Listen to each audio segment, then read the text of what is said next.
ఈరోజు నేను మీకు అవేర్నెస్ కోసం అని చెప్పేసి ఈ వీడియో చేస్తున్నానండి.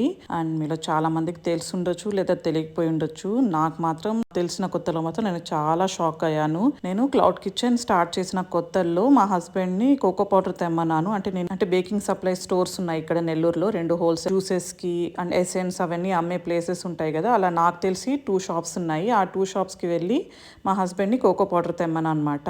అండ్ ఆయన ఇక్కడ మీరు చూస్తున్నారు కదా, ఈ అన్మోల్ అనే బ్రాండ్ అయితే తీసుకుని వచ్చారండి. అండ్ ప్రైస్ అడిగితే 250 290 చెప్పారు. నేనైతే షాక్ అయిపోయాను. ఇది వచ్చేసి నేను ప్రెసెంట్ వాడుతున్న కోకో పౌడర్. దీని ప్రైస్ వచ్చేసి ఆల్మోస్ట్ 1400 అండి. చూసారా ప్రైస్ డిఫరెన్స్? మీకు ప్రైస్లోనే ఇంత డిఫరెన్స్ ఉంటే ఇంకా మీకు క్వాలిటీలో ఎంత డిఫరెన్స్ ఉంటుందో ఇంకా మీరే ఊహించుకోండి. And most of the bakeries ఇవే వాడుతున్నారు. ఇది కాదు, ఫస్ట్ చూపించాను కదా అన్మోల్ అనే బ్రాండ్, ఆ చీప్వే వాడుతున్నారు. నాట్ ఓన్లీ దట్, అండ్ వాళ్ళు ఎక్కువ ప్రీమిక్స్ కూడా వాడుతున్నారు. సో మీరు బయట కేక్స్ కొనే ముందు కొంచెం ఆలోచించి కొనండి. అండ్ నేను నా దగ్గరే కొనమని చెప్పట్లేదు. మీ దగ్గర మీ ఏరియాలో ఎవరైనా హోమ్ బేకర్స్ ఉంటే అండ్ వాళ్ళ దగ్గరే తీసుకోండి. అది కూడా వాళ్ళని అడగండి, వాళ్ళు ప్రీమిక్స్ వాడుతున్నారా లేదా స్క్రాచ్ నుంచి చేస్తున్నారా అని.